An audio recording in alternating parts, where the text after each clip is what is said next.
Contract কিলিংয়ের দুনিয়াতে একটা বিখ্যাত উক্তি আছে, সেটা হচ্ছে সেই লোকটার সাথে কখনো পাঙ্গা নেওয়ার ট্রাই করবে না যেই লোকটা তোমার দুর্বলতা জানে, কারণ সে তোমাকে গুলি দিয়ে মারবে না, সে তোমায় তোমার দুর্বল জায়গায় আঘাত করে মারবে। আর যতক্ষণ পর্যন্ত তুমি সেই ব্যাপারটা গেস করতে পারবে ততক্ষণে তোমার কবর খোঁড়া হয়ে গেছে। আসলে এখানে মানুষ বন্দুক দিয়ে ফাইট করে না, এখানে মানুষ ফাইট করে তথ্য দিয়ে। আর তোমার সম্পর্কে তোমার শত্রু যত বেশি তথ্য জানবে তত দ্রুত তোমার কবর খোঁড়া হয়ে যাবে। আর একজন প্রফেশনাল কন্ট্রাক্ট কিলার সবসময় নিজেকে ইমোশন থেকে দূরে রাখে, কারণ ইমোশন হচ্ছে কি এমন একটা জিনিস যেটা মানুষকে দুর্বল করে ফেলে। আর একজন প্রফেশনাল কন্ট্রাক্ট কিলারকে যদি দুর্বল করা যায় তাহলে তার কবর খুব সহজেই খোঁড়া যেতে পারে। আর সবচেয়ে বড় কথা হচ্ছে এখানে ইমোশনের হিসেব কেউ করে না, এখানে শুধুমাত্র গুলির হিসেব করা হয়। তাছাড়া এই লোকগুলো মোটেও এমন কোনো লোক না যারা ফ্রিতে গুলি চালাবে। যাই হোক, এই গল্পের শুরুতে আমরা দেখতে পারি জো নামের একটা লোককে। আমরা জানতে পারি প্রত্যেকটা সেক্টরে যেমন একজন মাস্টার থাকে, মানে সেই সেক্টরে সব কিছু যে রপ্ত করে ফেলে, জো হচ্ছে গিয়ে তেমনই একজন মাস্টার যে কিনা কন্ট্রাক্ট কিলিংয়ের দুনিয়াতে সবার মাস্টার হয়ে বসে আছে। আসলে এই লোকটা শুধুমাত্র টাকার জন্য কাজ করে, আর আজ পর্যন্ত তার হাত থেকে কেউ কোনোদিন বেঁচে ফিরতে পারেনি। আর আজকেও সে একটা মিশনে এসেছে, যদিও তাকে বলা হয়েছিল যে যাতে করে বেশি রক্তপাত, বেশি চিল্লাচিল্লি ঝামেলা না হয়। তবে একজন কন্ট্রাক্ট কিলার একজনকে খুন করতে যাবে আর সেখানে রক্তপাত আর চিল্লাচিল্লি হবে না, এই ব্যাপারটা তো পুরোপুরি ইম্পসিবল। এই জন্য জো প্রথমেই তার নিয়ম ব্রেক করে সেই লোকটার কাছ পর্যন্ত পৌঁছে যায়। তবে সেই লোকটা তাকে দেখার পরেই বুঝতে পারে তার মৃত্যু ঘনিয়ে এসেছে। এই জন্য সে বাঁচার শেষ একটা চেষ্টা করে, সে তাকে রিকোয়েস্ট করে বলে তাকে যেতে দেওয়ার জন্য, কারণ সেই লোকটা তাকে যা দিয়েছে সে তাকে 3 গুণ অফার করে। তবে তখন জো তাকে ক্লিয়ার করে এটা জানিয়ে দেয় যে আমাদের এই সেক্টরের টাকার কোনো মূল্য নেই, এখানে মূল্য শুধুমাত্র জবানের। সো আমি যেহেতু জবান দিয়ে ফেলেছি এই জন্য এখান থেকে সরার আমার কোনো উপায় নেই। এতটুকু বলেই সে তাকে 2-3টা শ্যুট করে সেখানে মেরে ফেলে। যাই হোক, এরপরে যখন জো সেখান থেকে পালিয়ে যাওয়ার ট্রাই করছিল তখন হঠাৎই তার মাথা ঘোরানো শুরু হয়ে যায়। এমন একটা যন্ত্রণা সে অনুভব করছিল যেন তার মাথার সমস্ত রগগুলো ছিঁড়ে যাচ্ছে। এর আগে কখনোই এমনটা তার সাথে কোনোদিনও হয়নি। তবে জো এটাকে পুরোপুরিভাবে ইগনোর করে দিয়ে আস্তে আস্তে করে সামনের দিকে যাওয়া শুরু করে। তবে এতক্ষণে গার্ডরাও ওই ব্যাপারটা জেনে গিয়েছে যে এখানে একটা খুন হয়ে গেছে, এই জন্য চারপাশে হট্টগোল শুরু হয়ে যায়। এখানে আমরা মেজি নামের একটা মেয়েকে দেখতে পারি যে কিনা এই ক্লাবের একজন ডান্সার ছিল। আর যখন এখানে সে ডান্স করছিল তখনই হট্টগোলের কারণে সে মাটিতে পড়ে যায়, কারণ সেও পালিয়ে যাওয়ার ট্রাই করছিল। আর মাটিতে পড়ে যাওয়ার জন্য এক এক করে মানুষ তাকে পা দিয়ে পিষে ফেলছিল। আর জো যখন দূর থেকে দাঁড়িয়ে এই সমস্ত ব্যাপারগুলো দেখতে পারে তখন সে কোনো কিছু চিন্তা না করে সোজা তার কাছে দৌড়ে গিয়ে কোনো রকমে তাকে সেভ করে তাকে নিয়ে হোটেলের বাইরে চলে আসে। মেজি প্রথমেই তার জীবন বাঁচানোর জন্য তাকে থ্যাংক ইউ বলে। তবে তখনই জোয়ের মাথার মধ্যে আবারও সেই রকম পেইন হওয়া শুরু হয়ে যায় যেটা একটু আগে সে ফিল করেছিল, মানে তার মাথার সমস্ত রগগুলো ছিঁড়ে যাওয়ার উপক্রম হচ্ছিল। আর এরপরে যখন মেজি পানি নেওয়ার জন্য উল্টো দিকে ঘুরে তখন জো কয়েক সেকেন্ডের মধ্যে এমন করে গায়েব হয়ে যায় যেন সে কোনোদিন এখানে ছিলই না। এরপরে বাসায় ব্যাক করার পরে জো দেখতে পারে সে ভুল করে সেই মেয়েটার ফোনটা নিয়ে চলে এসেছে। যদিও ফোনের মধ্যে কোনো লক ছিল না, তবে তবুও সে ফোনটাকে চেক করার প্রয়োজনীয়তা বোধ করেনি। এরপরে পরদিন সকালবেলা ডাক্তারের কাছে গিয়ে সে সমস্ত ব্যাপারগুলো ক্লিয়ার করে বলে, আর ডাক্তার তার সিটি স্ক্যান করে সমস্ত ব্যাপারগুলো চেক করে। তবে ডক্টর তাকে আশ্বস্ত করে বলে যে ঠিক আছে, তোমার ভয় পাওয়ার দরকার নেই, কারণ তোমার ক্যান্সার হয়নি, কারণ যদি তোমার ক্যান্সার হতো তাহলে এখানে এটা ধরা পড়ে যেত। আর এরপর সে বলে যে তোমার আসলে মাথা ব্যথা কেন হচ্ছে সেই ব্যাপারটা এখন পর্যন্ত একটা গোপন ব্যাপার হয়ে আছে, এই জিনিসটা আমাদেরকে বের করতে হবে, এটার জন্য আমাদেরকে কিছু টেস্ট করতে হবে। তবে ততদিন পর্যন্ত তুমি তোমার লাইফস্টাইল চেঞ্জ করে দেখতে পারো। এখান থেকে জো সোজা চলে আসে তার বন্ধু বেনের সঙ্গে মিট করতে। আর যখন বেন এই ব্যাপারগুলো জানতে পারে যে তার শরীর ভালো নেই তখন সে তাকে কয়েকদিন ছুটি নেওয়ার জন্য বলে। আসলে বেন বিশ্বাস করতো যে শুধুমাত্র কাজের মধ্যে ডুবে থেকে এমন করে জীবনটাকে শেষ করে দেওয়া উচিত না যাতে জীবনটা কোনোদিন উপভোগী করতে না পারি। তার কথা হচ্ছে তুমি বাইরে যাও, ছুটি নাও, ঘোরো ফিরো, মেয়েদের সাথে মিট করো, বিভিন্ন জায়গায় নতুন নতুন এক্সপিরিয়েন্স নাও, এটাই তো জীবনের মানে। আর আমরা দেখতে পারি এগুলো শোনার পরে জো সিদ্ধান্ত নিয়ে ফেলে সেও যেই কোনো ওয়েতে নতুন নতুন জায়গায় নতুন নতুন এক্সপিরিয়েন্স নেওয়ার ট্রাই করবে। যেহেতু জোয়ের কোনো ফ্যামিলি ছিল না এই জন্য সে নতুন নতুন মেয়েদের সাথে কথাবার্তা বলার সিদ্ধান্ত নেয়। এরপরে যখন জো মেজির ফোনটাকে দিয়ে আসার জন্য যায় তখন মেজি তাকে দেখার পরে খুবই হ্যাপি হয়ে যায়। যদিও জো ফোনটা দিয়ে সেখান থেকে কোনো রকমে চলে আসার ট্রাই করছিল, তবে মেজি তাকে কফির জন্য বলে তার সময় আরও একটু নষ্ট করে দেয়। আর এরপর যখন সে সেখান থেকে বেরিয়ে চলে আসে আর মেজি তাকে নাম্বারটা দিয়ে দেয় তখন জো বাইরে আসার সঙ্গে সঙ্গেই নাম্বারটা ডাস্টবিনের মধ্যে ফেলে দেয়। আসলে জো কোনোভাবেই চাইছিল না এই সমস্ত আলতু ফালতু চক্করের মধ্যে পড়তে, কারণ তার কাজের প্রতি ডেডিকেশনটা একটু অন্য লেভেলের। তবে যখন সে এখান থেকে চলেই যাচ্ছিল তখন হঠাৎই তার বেনের সেই কথাটা মনে পড়ে যায় যেখানে বেন তাকে বলেছিল যে জীবনটাকে এনজয় করতে শেখো, বিভিন্ন মেয়েদের সাথে কথাবার্তা বলে ট্রাই করো। আর এই জন্য সে চিন্তা করে যে আচ্ছা ঠিক আছে, ট্রাই করতে তো আর দোষের কিছু নেই। এই জন্য সে আবারও ডাস্টবিন থেকে নাম্বারটাকে কুড়িয়ে তোলে আর এরপর সে ট্রাই করার সিদ্ধান্ত নেয়। এরপরে সন্ধ্যাবেলায় তারা দুজন একটা রেস্টুরেন্টে মিট করে আর এখানে যখন তারা কথাবার্তা বলছিল তখন আমরা বুঝতে পারি মেজি আসলে তাকে পছন্দ করত। আর জো যেহেতু জীবনে প্রথমবার কোনো মেয়ের সাথে কথাবার্তা বলছিল, এই জন্য যেই নার্ভাসনেসটা আছে সেটা তার চেহারার মধ্যে আমরা স্পষ্টভাবে দেখতে পাচ্ছিলাম। সে কোনোভাবেই তার সঙ্গে ভালোভাবে কথাবার্তা বলতে পারছিল না, যার মানে এটাও আমরা বুঝতে পারি যে সেও আস্তে আস্তে করে তাকে পছন্দ করা শুরু করে দিয়েছিল। আর এই জিনিসটা আস্তে আস্তে করে প্রেমে কনভার্ট হয়ে যায়। এরপর থেকে আমরা দেখতে পারি কাজের ফাঁকে ফাঁকেই তারা দুজন রাস্তায় একা একা ঘুরে বেড়াতো, বিভিন্ন জায়গায় ঘুরতে যেত, ডেটে যেত। মানে একদিকে যেমন সে মানুষদেরকে মেরে তার হাত রক্তে লাল করে ফেলতো, তেমনি অন্যদিকে সে মেজিকে খুশি করার জন্য তার জন্য সকালে কফি বানানো শিখতো, তাকে বিভিন্ন গিফট দিত। তো এখন যেহেতু জোয়ের লাইফটা আস্তে আস্তে করে চেঞ্জ হয়ে যাচ্ছিল, মানে সে অনেকটাই কমফোর্টেবল ফিল করছিল, এই জন্য সেই সমস্ত ব্যাপারগুলো থেকে দূরে সরে যাওয়ার ট্রাই করছিল। সে গিয়ে বেনকে বলে যে হয়তোবা আমি আমার জীবনের উদ্দেশ্যটা পেয়ে গেছি, আমার বেঁচে থাকার কারণটা আসলে ভিন্নই, এই জন্য এখন আমি এই জিনিসটা ছাড়তে চাই, এই সমস্ত খুন খারাপি থেকে আমি পুরোপুরি বেরিয়ে আসতে চাই। যদিও বেন এই জিনিসটা খুব ভালো করেই জানতো যে এখান থেকে বেরিয়ে যাওয়াটা এতটাও ইজি ব্যাপার না, তবে যেহেতু সে তার একজন ভালো ফ্রেন্ড, এই জন্য তার ফ্রেন্ড হিসেবে সে তাকে সম্পূর্ণ সাপোর্ট করার সিদ্ধান্ত নেয়। আর যেহেতু জোয়ের কোনো ফ্যামিলি ছিল না, এই জন্য জো বেন এবং তার ওয়াইফকে তার ফ্যামিলি বানিয়ে আজকে মাইজির সঙ্গে ডিনার করার জন্য বলে। তো এরপরে পরদিন সন্ধ্যাবেলা যখন তারা ডিনার করতে চলে আসে, তখন কথাবার্তার মাঝখানে হঠাৎই জো অনুভব করতে পারে তার মাথার মধ্যে আবারও সেই পেনটা শুরু হয়ে গেছে, মানে তার রগগুলো আবারও ছিঁড়ে যাচ্ছে। তবে সে এই ব্যাপারে তাদের সবাইকে বলে তাদের এই সুন্দর সন্ধ্যাটাকে নষ্ট করতে চাইছিল না, এই জন্য সে চুপচাপ বাথরুমে গিয়ে একটা ওষুধ খেয়ে ফেলে যাতে করে কোনো রকম একটু ব্যথাটা কমে যায়। এখান থেকে যখন সে আবারও সবার মাঝে ব্যাক করে, তখন আমরা জানতে পারি আজকে তার বার্থডে, এই জন্য মাইজি তার সামনে একটা কেক নিয়ে আসে। তবে কেকটা কাটার আগে মাইজি তাকে একটা উইশ করার জন্য বলে। এখানে জো কি উইশ করেছে সেটা তো আমাদেরকে বলা হয় না, তবে এই জিনিসটা আমরা ক্লিয়ারলি বুঝতে পারি যে জো যেই উইশই করুক না কেন সেইটা আসলে পূরণ হওয়ার ছিল না। কারণ পরদিন সকালবেলায় যখন সে ডক্টরের কাছে যায়, তখন ডক্টর সমস্ত রিপোর্টগুলো চেক করে তাকে এটা জানিয়ে দেয় যে তার একটা ভয়ঙ্কর ডিজিজ হয়েছে, যেই ডিজিজের কোনো চিকিৎসা নেই, মানে এই রোগে যারা পড়ে তারা ভুগতে ভুগতেই মারা যায়। আর এইটা শোনার পরে তার মনটা ভেঙে চুরমার হয়ে যায়, কারণ কালকেই তো সে মাইজির সঙ্গে সারা জীবন থাকার ওয়াদা করেছিল, কিন্তু আজকেই তাকে একটা এত বড় দুঃসংবাদ শুনতে হচ্ছে। এখন ডক্টর জোকে বলে যে যদি তুমি চাও তাহলে তুমি এখনই হসপিটালে ভর্তি হয়ে যেতে পারো, তবে তোমার মৃত্যু নিশ্চিত, আসলে এটার কোনো চিকিৎসা কোনো ডক্টরই করতে পারবে না।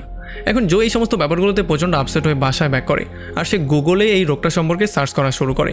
রোগটা সম্পর্কে জানার পরে সে এটা ক্লিয়ারলি বুঝতে পারে যে আসলেই তার এই রোগটা হয়েছে, কারণ এই রোগের সময় যেই সিমটমগুলো দেখা দেয় সমস্ত সিমটমগুলো তার শরীরের মধ্যে ছিল, মানে বর্তমানে তার সিচুয়েশনের সঙ্গে ম্যাচ করছিল। এই জন্য সে বুঝতে পারে যে তার আসলে মৃত্যু নিশ্চিত।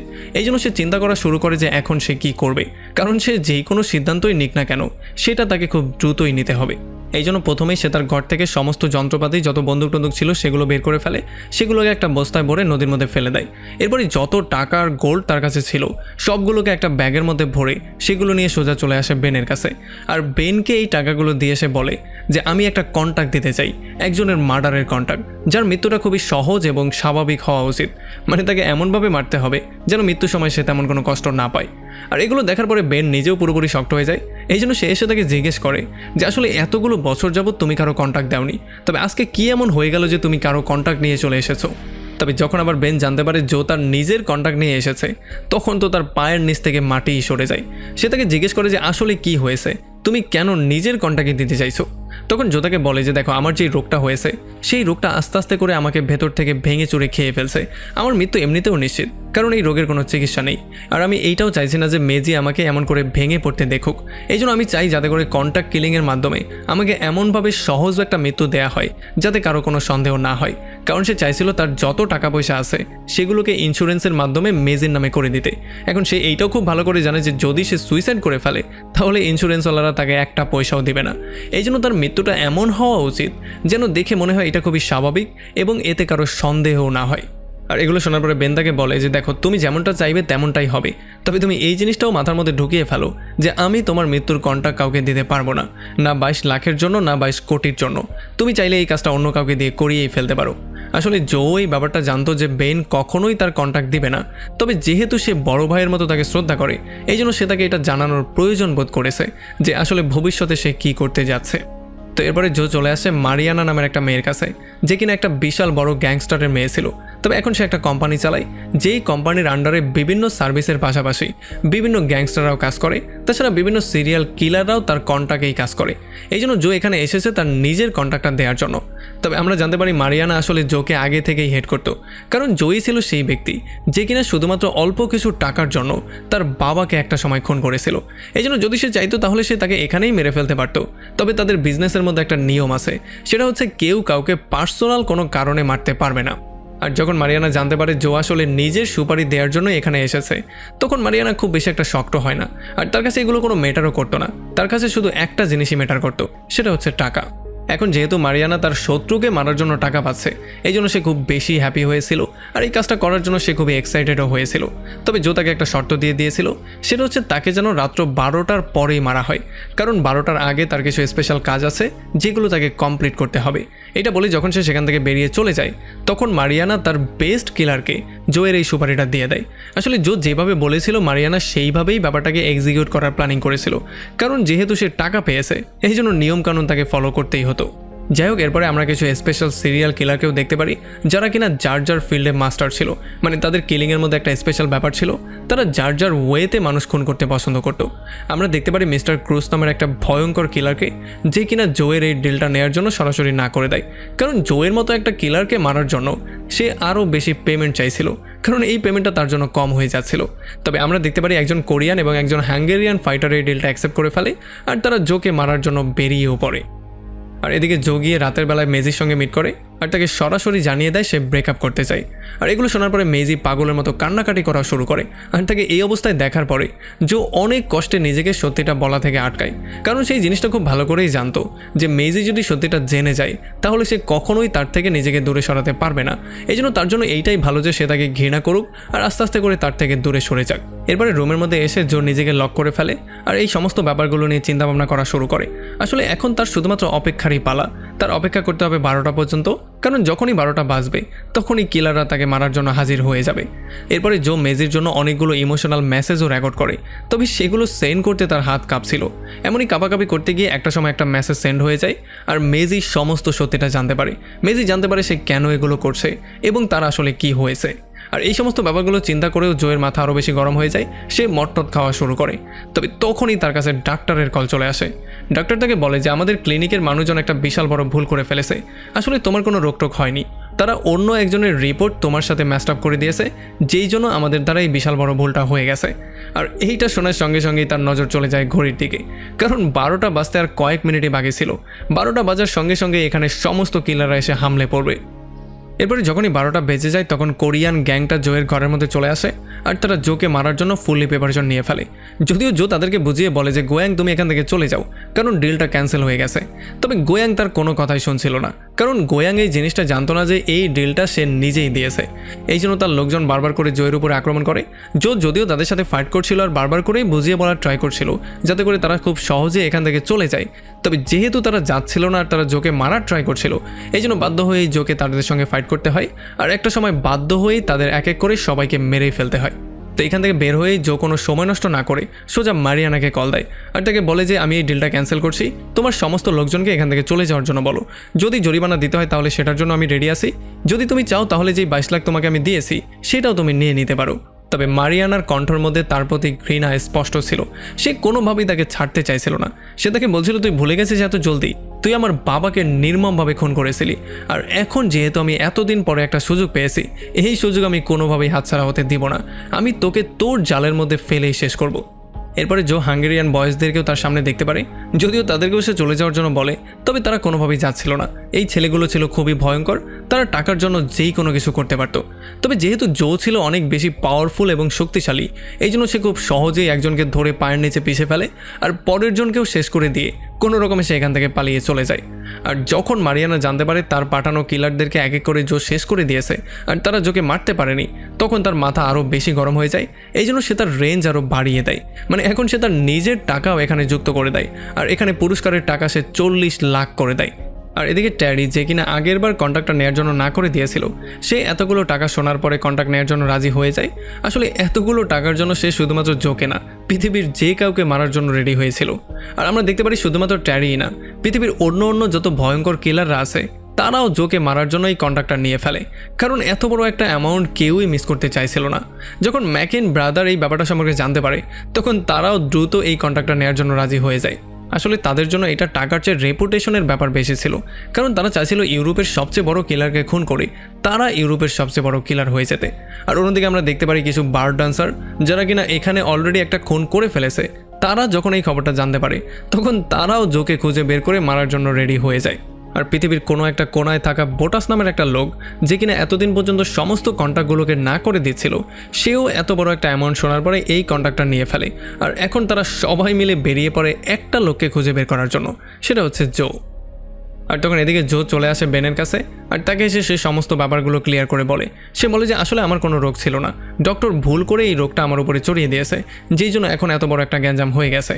তখন বেন তাকে বলে যে এখন যা হয়ে গেছে সেটা তো হয়েই গেছে, কিন্তু আমার মনে হয় না মারিয়ানার থেকে তুই বাঁচতে পারবি, কারণ মারিয়ানার সঙ্গে তুই যা করেছিলি সেটা এখন পর্যন্ত মারিয়ানা ভুলে যায়নি। আর সে এখন টাকার পরিমাণ বাড়িয়ে পৃথিবীর বড় বড় কিলারদেরকেও তোর পেছনে লাগিয়ে দিয়েছে।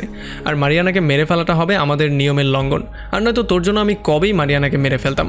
আর তাছাড়া সবচেয়ে বড় কথা হচ্ছে মারিয়ানা তার কাজটাই করছে যেটা তুই তাকে দিয়েছিলি। এদিকে মারিয়ানা ট্যারিকে জোয়ের গার্লফ্রেন্ডের একটা পিকচার পাঠায়, যাতে করে জোকে মারতে খুব বেশি একটা কষ্ট করতে না হয়, মানে তাকে জিম্মি করে খুব সহজেই তাকে ধরতে পারে। আর এই ফেভারটার বদলে মারিয়ানা তার কাজিনকে তার সঙ্গে নিয়ে যাওয়ার জন্য বলে, কারণ তার কাজিন তার সঙ্গে কাজ করে তার কিছু টেকনিক শিখতে চাইছিল। এখন ট্যারি হ্যাঁ তো বলে দেয়, তবে যখন সে তার কাজিনের সঙ্গে মিট করে তখন সে বুঝতে পারে যে সে বিশাল বড় একটা ভুল করে ফেলেছে, কারণ তার কাজিন ছিল খুবই বেকুব এবং বলদ টাইপের একটা ছেলে, যাকে দেখে মনে হয়েছিল গ্যাংস্টার তো দূরের কথা, সে যদি ফুটপাতের ভিখারির সঙ্গেও মারামারি করতে যায় তবুও সে 2 মিনিট টিকতে পারবে না। এদিকে বেনের ওয়াইফ জোকে মাসাজ দেওয়া শুরু করে। সে এমনভাবে তাকে একটা মাসাজ দেয় যেই মাসাজের জন্য তার মাথা ব্যথা এবং তার চোখের সামনে যেই গোলা হয়ে যেত সেই সমস্ত ব্যাপারগুলো দূর হয়ে যায়। এইটা তো জোয়ের কাছে মিরাক্কেলের চাইতে কোনো অংশে কমই ছিল না, এই জন্য সে খুবই হ্যাপি হয়েছিল। আর এখন সে যে কারোর সাথে ফাইট করতে ফুললি রেডি হয়েছিল, তবে সে এই ব্যাপারটা ভুলে গিয়েছিল যে তার একটা দুর্বলতাও আছে। এদিকে ট্যারি মেজিকে ফলো করছিল, আর সে দেখতে পারে মেজি সমস্ত কিছু প্যাকেট করে এখান থেকে পালিয়ে যাওয়ার প্রিপারেশন নিচ্ছিল। তবে যখনই সে সুযোগ পেয়ে যায় তখন সে তাকে বেহুশ করে কিডন্যাপ করে ফেলে। আর এদিকে যখন মারিয়ানা জোয়ের লোকেশনটা জানতে পারে তখন সে দ্রুত সমস্ত গ্যাং বাহিনীকে সেই লোকেশনটা শেয়ার করে দেয়, যাতে করে সবাই একসাথে গিয়ে আক্রমণ করতে পারে। তবে আমরা জানতে পারি জো আসলে এত বড় বেকুব ছিল না, এই সমস্ত ব্যাপারগুলো ছিল তার একটা চাল। সে ইচ্ছা করে এই চালটা চেলেছে যাতে সবাই এক জায়গায় এসে জড়ো হয়। আর আমরা দেখতে পারি বেন কল দিয়ে তাকে এটা জানিয়ে দেয় যে আমাদের প্ল্যানিংটা কাজ করছে, আমার কোনো লোকই তোমার কন্ট্রাক্ট অ্যাকসেপ্ট করেনি, তবে যদি তোমাকে কেউ মারতে চলে আসে তাহলে তাকে এক বিন্দুও ছাড় দিবে না। যদিও এখন জো সবার সাথে ফাইট করার জন্য ফুলি রেডি হয়েছিল, তবে তার কাছে বেনের দেয়া কিছু গ্রেনেড ছাড়া আর কিছুই ছিল না, কারণ তার যত অস্ত্রশস্ত্র ছিল সেগুলো তো সে নদীর মধ্যেই ফেলে দিয়েছিল। তবে এই গ্রেনেড দিয়েই সে এমন এমন ফাঁদ তৈরি করে যে যাতে করে যদি কেউ একবার ভেতরে চলে আসে তাহলে সে আর কোনোভাবেই জীবিত বেরিয়ে যেতে না পারে। আর এদিকে মেইজি কিডন্যাপ হওয়া অবস্থায় জোয়ের সত্যটা জানতে পারে, যদিও সে এতদিন জো সম্পর্কে তেমন কিছু জানতো না। তবে আজকে সে জানতে পারে জো হচ্ছে একজন কন্ট্রাক্ট কিলার, তাও শুধুমাত্র লোকাল আলতু ফালতু কন্ট্রাক্ট কিলার না, ইউরোপের সবচেয়ে বড় কন্ট্রাক্ট কিলার।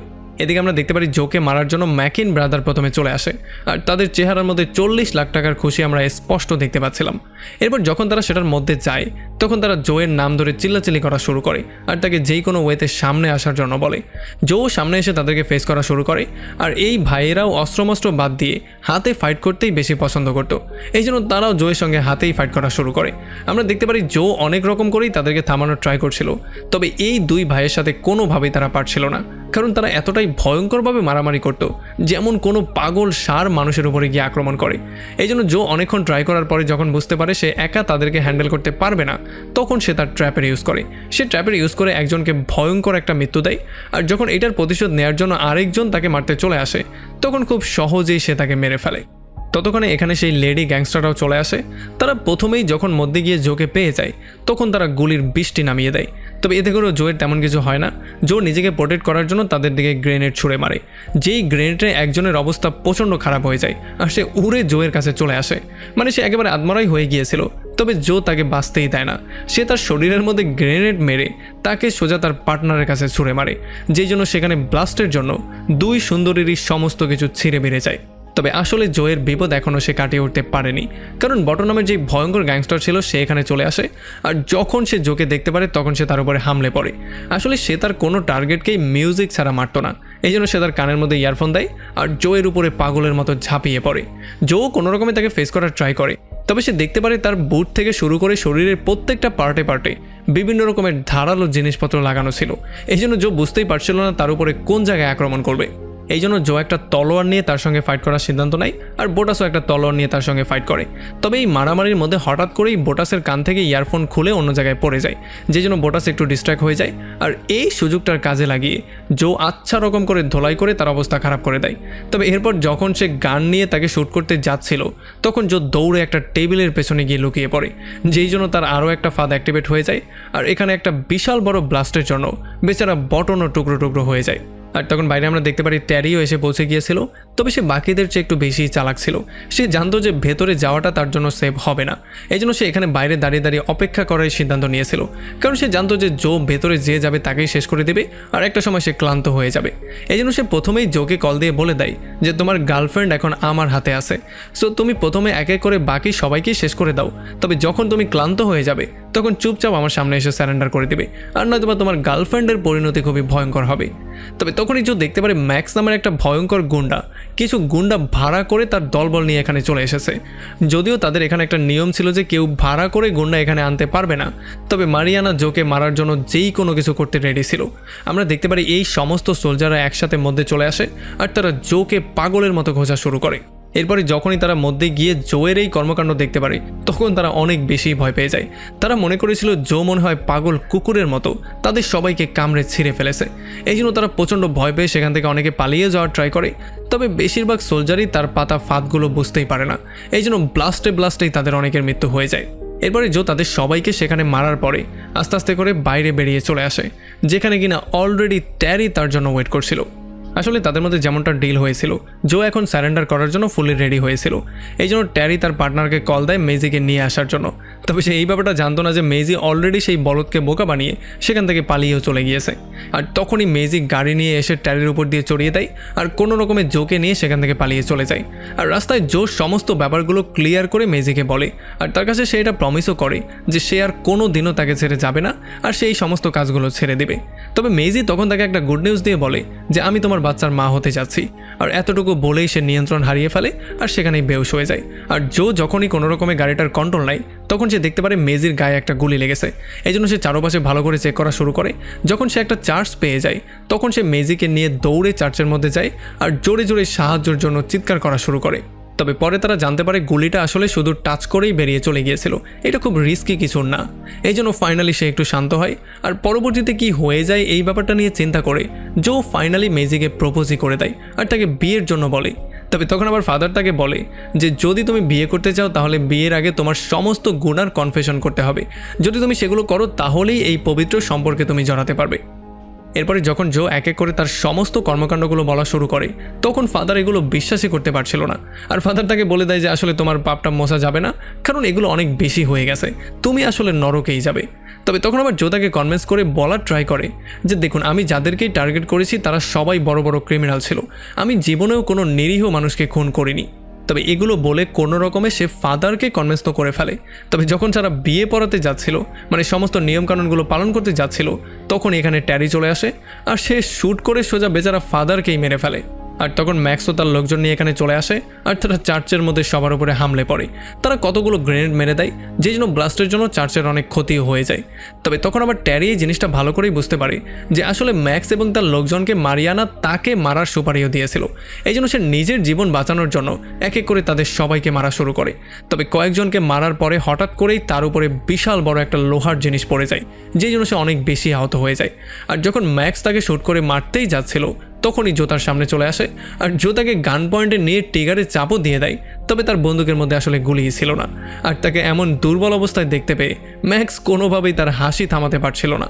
এখন যখনই ম্যাক্স তাকে শ্যুট করে মারতে যাচ্ছিল, তখনই কেউ একজন শ্যুট করে তার মাথার খুলি উড়িয়ে দেয়। আসলে গুলিটা মেজি করেছিল, আর মেজির এত সুন্দর নিশানা দেখার পরে জো নিজেও পুরোপুরি শক্ট হয়ে গিয়েছিল। যাই হোক, এখন শুধুমাত্র ট্যারি জীবিত ছিল।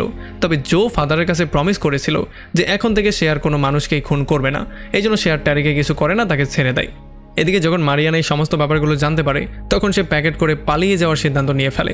তবে বেন এসে তাকে হাতে নাতে ধরে ফেলে, আর সে তাকে বলে যে তোমার বাবার মতো তুমিও সোলজারদেরকে এই গেমের মধ্যে ইন্ট্রোডিউস করে সমস্ত নিয়মগুলো ব্রেক করে দিয়েছো, সো এইটার শাস্তি তো তোমাকে পেতেই হবে। এতটুকু বলেই সে তাকে শ্যুট করে মেরে ফেলে।